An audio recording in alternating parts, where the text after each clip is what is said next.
Okay, this is Literature and Paintings, Part 4 from Best Christian Art by me, Rogers. Okay, we're starting on page 501 if anybody's following along. And so the first book we have a picture here of this is the book called Brothers Karamazov by Fyodor Dostoevsky. This is probably his best book. A lot of people like The Idiot, a lot of people like The Underground Man, but I think this is his best book.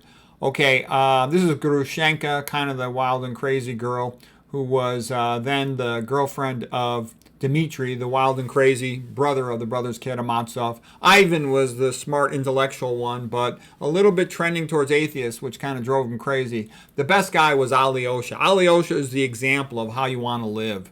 You know, he was nice, he was kind, he was thoughtful, he wasn't so self-centered and selfish. I would say it's probably the third best book of all time. I think the greatest novel of all time is Christmas Carol by Charles Dickens. Then I would say Les Miserables by Victor Hugo. Then Brothers Karamazov by Fyodor Dostoevsky. Then Quo Vadis by Henry Sienkiewicz. Then what you put at number 5 is a little questionable. Maybe Pinocchio by Carlo Collodi, the Italian. So each book is a different, Christmas Carol is English Dickens. Victor Hugo, the Frenchman.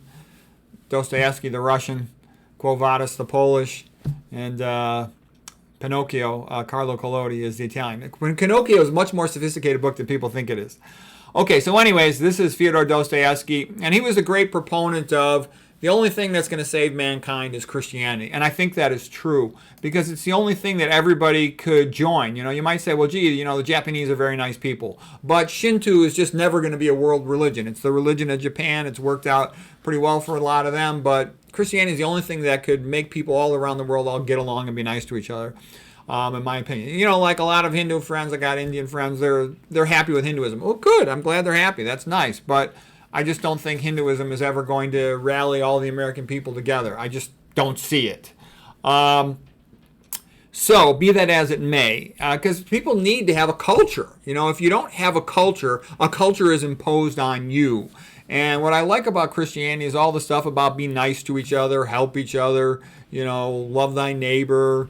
When Jesus Christ had the lady who committed adultery, he didn't say, go and do it again. He said, go and sin no more. But he told everyone else, don't be throwing stones at her, which is what usually happens in most cultures.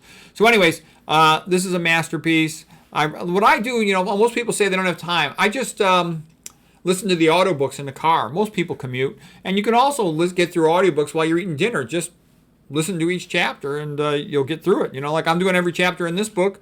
You can get through it. Once you've gone through this art book, you'll have a much more sophisticated understanding of Western culture, Western art, civilization in general.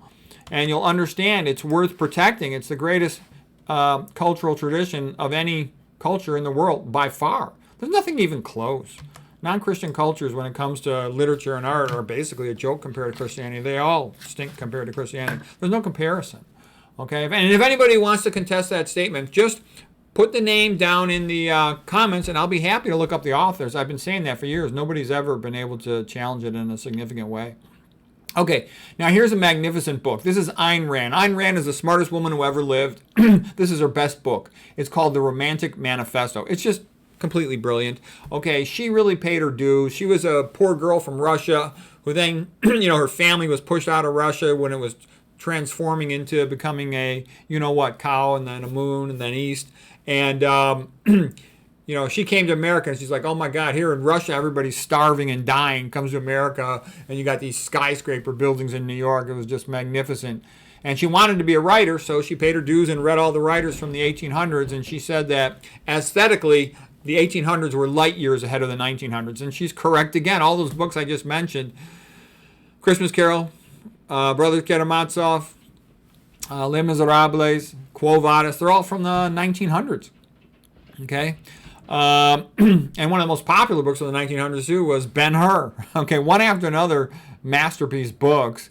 Okay, her favorite novelist is Victor Hugo. She said, upon reading Victor Hugo, one feels as if they are walking into a cathedral. And that's why I joke about Ayn Rand being a closet Christian, because even though she says she wasn't Christian, all she'd ever do is talk about how magnificent all the Christian writers are. Then she said, the second best novelist is Fyodor Dostoevsky. Okay.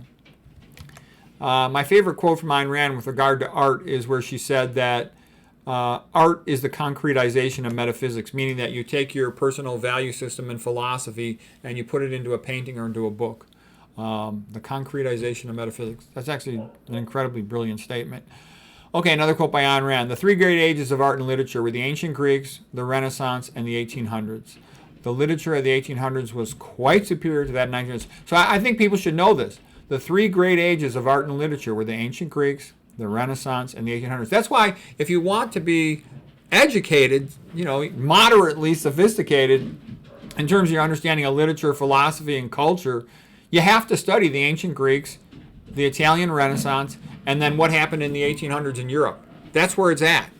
Okay, there's really no disputing that. If you studied it, you'll come to that same conclusion.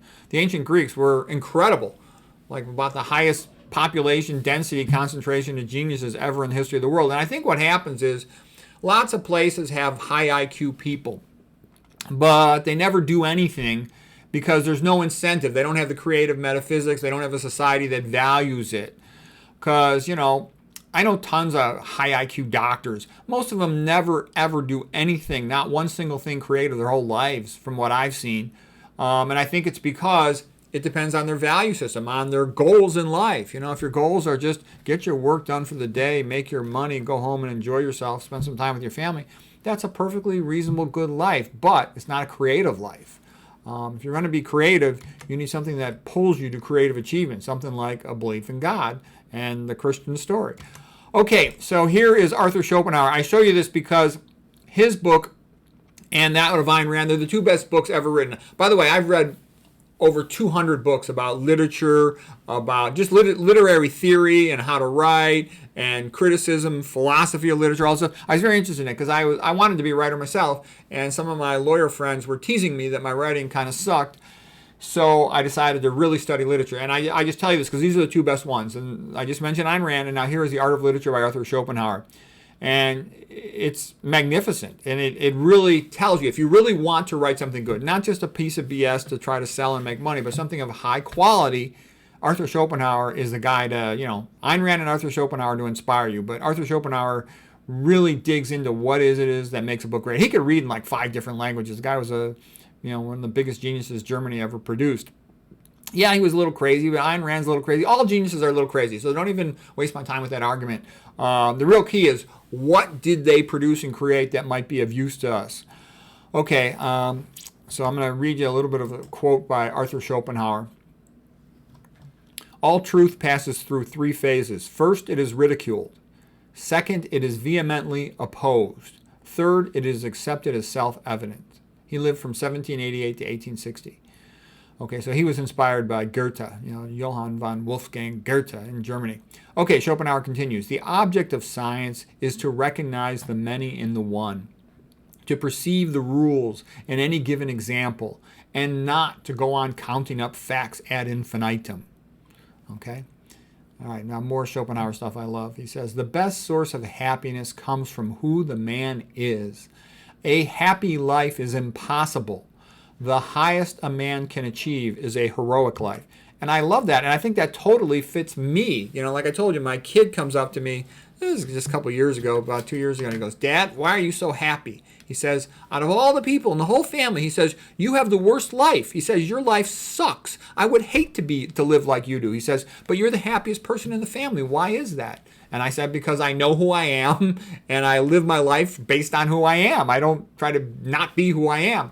And that makes me happy. He's like, well, why don't you go to the beach with Mom? And I'm like, well, you think I really want to stay outside in the sun all day and rub all that sunscreen crap on myself and waste the whole day? No, I'm not interested. I know who I am. I'm an academic. I'm a medical genius, and I'm going to write books and, do my YouTube channel and come what may. So anyways, I tell you that because Schopenhauer said the highest a man can achieve is a heroic life. So if you feel that something is what you should be spending your time doing, you'll be happy when you do that thing, like a horse is happy when it runs. Okay, and James Watson also said the same thing. An animal's happy when it does what it's meant to do. So a mother is happy when she's with her children. All right. If somebody wants to be a writer, they're happy when they're writing. It just is that way. And if you aspire to work and give it your best effort in pursuing your goals, then you respect yourself, you like yourself, so you're happy. that's how it works. But on the other hand, you don't get necessarily what you want. You might say, well, gee, I would love to be in love and live in a nice place and have all these possessions and stuff. You're not going to get that. I mean, very few people ever get that. And like in my life, it's almost like God, I had like the greatest life in the world in high school. It's almost like after that, God took me and said, from now on, I want you to be an academic workaholic, medical workaholic, and that's just the way it's going to be, and there's nothing you can do about it. And a lot of people say, well, you have a choice. You could do this or that. No, you can't, because there's major obstacles to changing your behavior, and there's always going to be some harm done, so you have to decide what matters to you, and you decide who's important to you in your life. Like, let's say for me, it's my kids. So I'm not going to stop working because I feel like I kind of owe it to them to help them out more while they're young. Even though what I really like to do is just on my own do all this academic medical stuff, but there's no money in it. I just do this as a hobby. Okay, anyways, Schopenhauer continues, we seldom think of what we have, but always of what we lack. Yeah, if you have an attitude of gratitude, you'll be happy. If you're focused on possessions, you're always going to be sad, especially because the economy just gets worse and worse and worse. So you're not going to have the same deal that your parents had, for example. That's actually where I screwed up in life. I just figured, I'm twice as smart as my dad, and I'm going to be a doctor like him, so I'm automatically going to be rich. And don't get me wrong, I did fine, but it was not as easy as it was for my father's generation in terms of the financial stuff. I wish I had learned about starting a business and all this other stuff when I was young. Okay, Arthur Schopenhauer continues. The closing years of life. By the way, if you want your kid to learn about business, the first book to start with is Rich Dad, Poor Dad by Robert Kiyosaki. It's a great book. Okay, Schopenhauer continues. The closing years of life are like the end of a masquerade party, when the masks are dropped. It is only in old age that intellectual men attain their sublime expression. Of all the intellectual faculties, judgment is the last to mature. A man, okay, and I like that too, because it's true. Like an old guy, we know a lot of stuff because we're old. We've seen it happen. We've seen all this stuff happen in academics and relationships and medicine, et cetera, et cetera. So you have a lot of judgment with age. A lot of judgment comes. I knew my mother. I could talk to my mom about some social thing. She always gave me the best advice. And like I said, she didn't read books or anything. She just had that sense from living a long life around people all the time. She's very social. She was like this queen of the giant extended family. So she knew everything going on in the family. All right. But yeah, I noticed too, a smart, intelligent old person, they judge things. That is good, that is bad, and that's valuable. Whereas a lot of young people are chicken shits. They can't judge anything or they don't know anything. Okay, Schopenhauer continues. A man who has not enough originality to think out a new title for a book will be much less capable of giving it new contents. Yeah, if the book has a lame title and a lame table of contents and the first page isn't much, the book's going to stink. And that's how it is now, that writers have to prove themselves by the first page of their book nowadays, or the second page at the most, versus in the old days, like I'm currently reading Ben-Hur, and the book basically stunk the first 4 audio CDs out of 19, and then it got great. And so it's like in the modern world, that book would never get a chance if it was, so. Okay, Schopenhauer continues. An intelligent man quickly becomes bored with too much focus on exterior events and actions. It is the interiority that we are fascinated by, interpretations and insights. Quite often, in the best novels like Tristram Shandy, almost nothing happens. That's by Lawrence Stern. It's a great book. It's a bizarre book in the sense that he's writing his autobiography, and he spends hundreds of pages talking about what happened before he was born. So that's like the running joke of that book, Tristram Shandy. But it's very clever.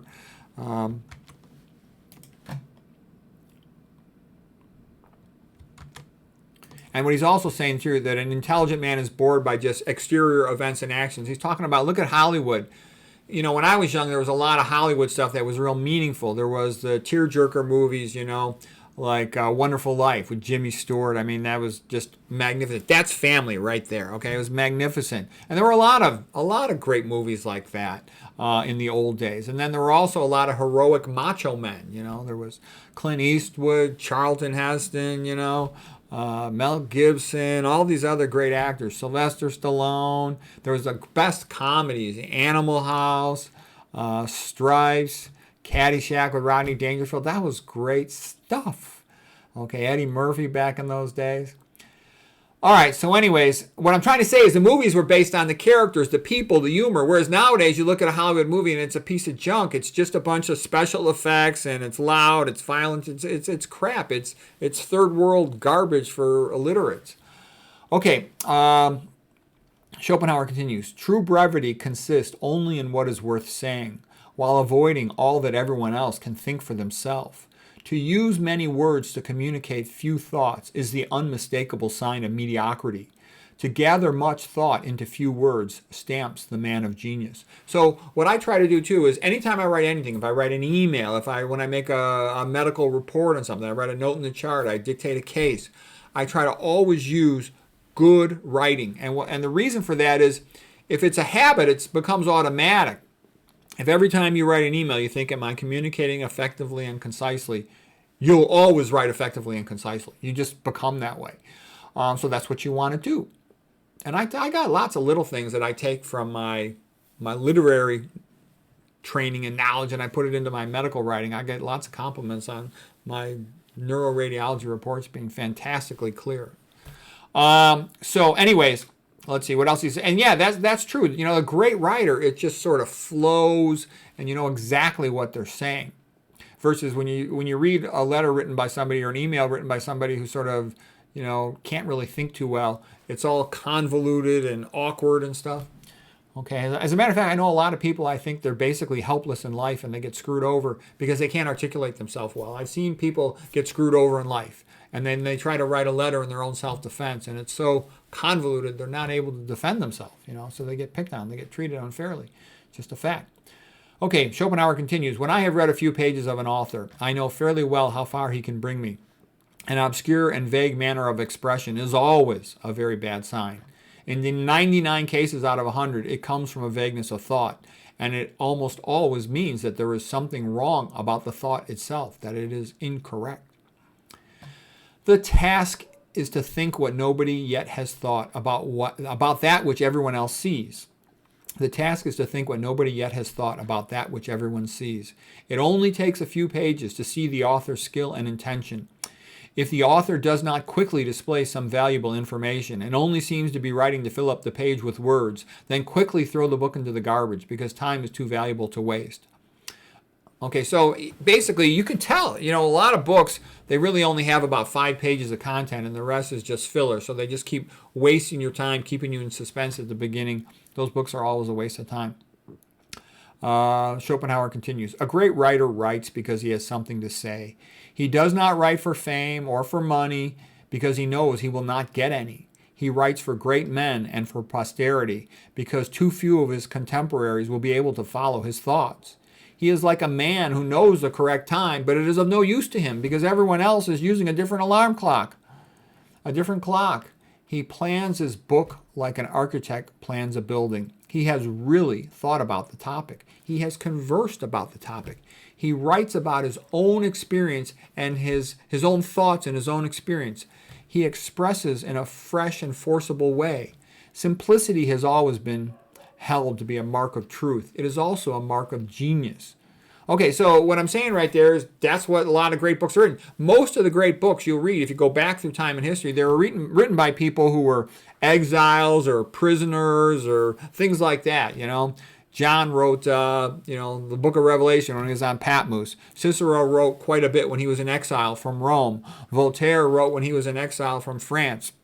And that goes on and on. Alex de Tocqueville wrote when he was semi-exiled, traveling far away from his homeland of France.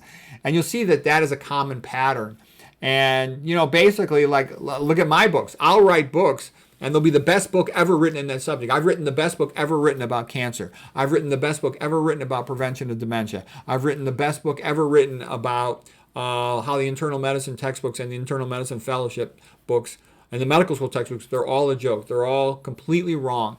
But I don't have time to market it. I don't have any skill to market it. I self-publish them because I can self-publish a book like that really fast.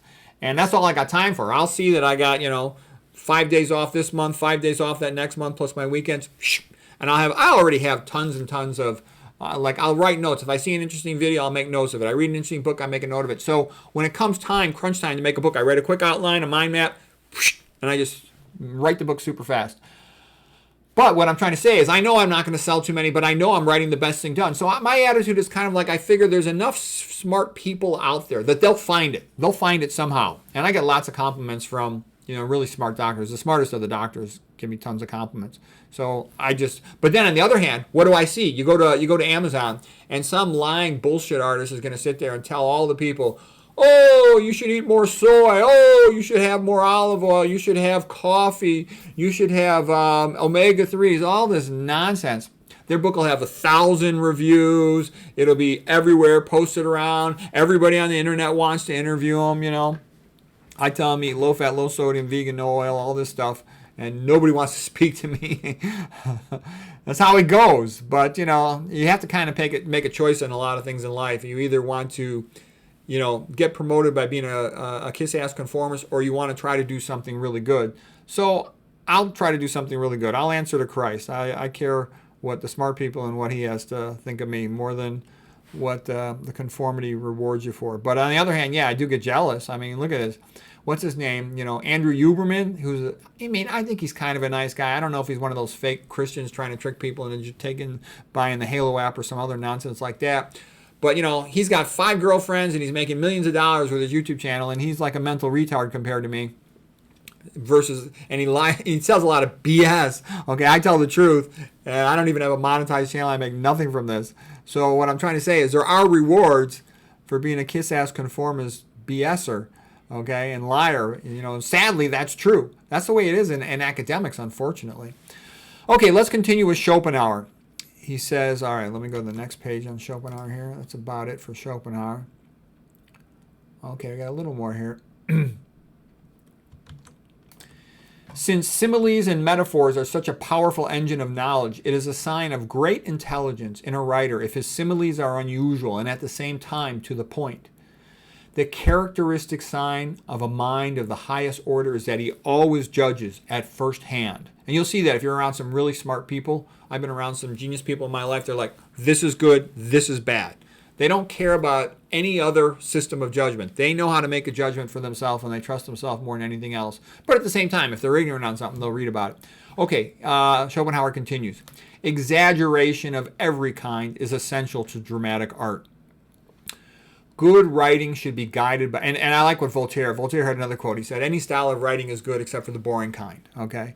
And he said a writer should strive to be interesting more than to be precise. Okay, now you're kind of getting into a little bit of a tangent, but what you're basically saying is, you should write in a sense to have, like, I would call it infotainment. It should be interesting. It should be pleasing and enjoyable for the reader. Because if it's too dry, then it's usually written very awkwardly in passive voice and whatnot, and it stinks. Okay, Schopenhauer continues. Good writing should be guided by the rule that a man can only think one thing clearly at a time, and therefore that he should not be expected to think 2 or even more at the same moment. But this is what is done when a writer breaks up his principal sentence into little pieces for the purpose of pushing into the gaps thus made 2 or 3 other thoughts by way of parentheses, thereby unnecessarily and wantonly confusing the reader. Yeah, so that's a good point by Schopenhauer. Basically, one major idea per sentence. Faulkner was a crappy writer, okay? I don't care what anybody tells you. Long, convoluted sentences, they just confuse a person. Make the sentence, if you want to link 2 sentences, put a semicolon in there, okay? And it's okay to throw a parenthesis in there once in a while.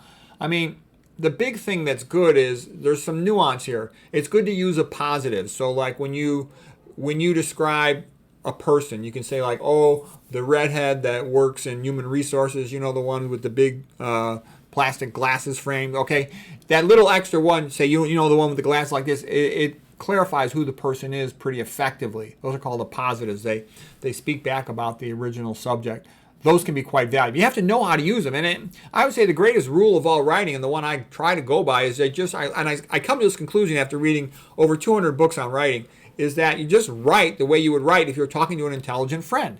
And I would say it should be an intelligent friend, not a stupid friend, because it's somebody intelligent enough to read a book. Not many people read a book. Not many people have the intellectual wherewithal to watch these internet videos. So assume it's a smart person, and then just get right to the point and say it in a nice, fun way like you would to an intelligent friend. If you just do that, your writing will be correct, and talk like you would talk. And it's good to use your hand gestures or whatever, and your body language. Smile if you find the subject pleasant or whatever. You're in a good mood. You're happy to talk about it because it sort of comes through in the voice and the whole presentation. Okay, so Schopenhauer, he was a wealthy guy, and he just sat around thinking and reading all day, and he came up with a lot of great insights. I learned a ton of stuff from Schopenhauer. And again, I totally disagree with a lot of his philosophical attitudes. He was kind of pessimistic, kind of dark, kind of sad. He never had any kids. But be that as it all may, look at Ayn Rand. She didn't either, okay? A lot of these geniuses don't ever have any kids, I had 3 and I want more. That's another story. All right, well, anyways, Schopenhauer continues. Students and learned persons of all sorts and every age aim as a rule at acquiring information rather than insight. But information is only a means of insight and of little value in itself. A good work is doubly good if it is short. Okay, so anyways, that's some great advice for Arthur Schopenhauer, and he's got a whole book full of great advice like that. It's really a magnificent book, The Art of Literature. Like I said, it's one of my all-time favorite literary books. Oh, I just had a couple quotes here, and then I'll end this for today. This is the last page here. The thief, like you-know-who, comes only to steal and kill and destroy. I come that the people may have life and have it more abundantly. Okay? And I like the Catholic version of Christianity. I don't want to get into the Bible. The Bible's a whole other topic. And just to give you a little perspective, people sometimes ask, why don't I get into debates with people about religious dogma? And I'll tell you why, because I know a lot about religion. I just finished reading this book, Who Rewrote the Bible, 700 and maybe close to 800 pages. It's more. It's 870 pages of Bible commentary. I've read a bunch of books on Bible commentary. So what I'm getting at is, a lot of people say, oh, well, you should only listen to John MacArthur amongst, religious theologians, or you should only listen to this, or you should only go by King James Bible. What I'm trying to say is, when you've read a whole bunch of Bible commentary and you've seen the different perspectives from a whole bunch of different religions, you realize that you could just drive yourself crazy and you're never going to agree on all the little subtle dogma stuff. Who cares? The message of Christ never changed. Be nice, love thy neighbor, give each other the benefit of the doubt, forgive, help each other, okay? Put God above other things. That's good advice. That makes a society have a ripple effect. You're nice to the people around you. They're nice to the people around them. They're nice to the people around them. All of a sudden, you have a good society, okay? And if you don't have that, then there's going to be some default trend for a given country, which in the USA is atheistic Darwinism, which is just brutal. It says survival of the fittest. And the fittest in our culture means the most money. Money is a form of power, the ability to get work done. So basically, the people with the most money just say, okay, well, the rest of you guys are slaves, and we're just going to force you to do whatever we say. All right, so anyways, next quote from Ecclesiastes. The poor man's wisdom is despised, and his words are not heard. Words of the wise, spoken quietly, should be heard, rather than the shout of a ruler of fools. And that's kind of what I've seen in the USA, is basically there'll be some famous official expert who's a total lying scumbag, but all the dummies will believe them. All the low IQ conformist dummies will believe them. And then, some intelligent person tells them the truth, and they'll just ignore that person. And then they'll wonder why everything goes into the garbage can. But they're so stupid they can never comprehend what's going on. Okay, Matthew, chapter 7, verse 15 to 16. Beware of false prophets, which come to you in sheep's clothing, but inwardly they are ravening wolves. Ye shall know them by their fruits. Okay, so the point of that is, you got to judge people by what they do. You listen to what they say, but you got to see what's the point of what they say. Where are they coming from? What are they actually doing to kind of figure it out? And what I've seen is things have changed. 30 years ago, big money, wanted to rip off all the pros, but now it's almost like I don't even think they just want to rip them off. Now they want to reduce the pros in terms of their numbers, okay, which is much worse. Okay, and then here's another quote from Matthew chapter 10, verse 32. Whosoever shall speak for me before men, him I will speak for before my Father in heaven. Okay, that concludes this chapter of literature in Best Christian Art Book for today. Hope that was helpful, interesting.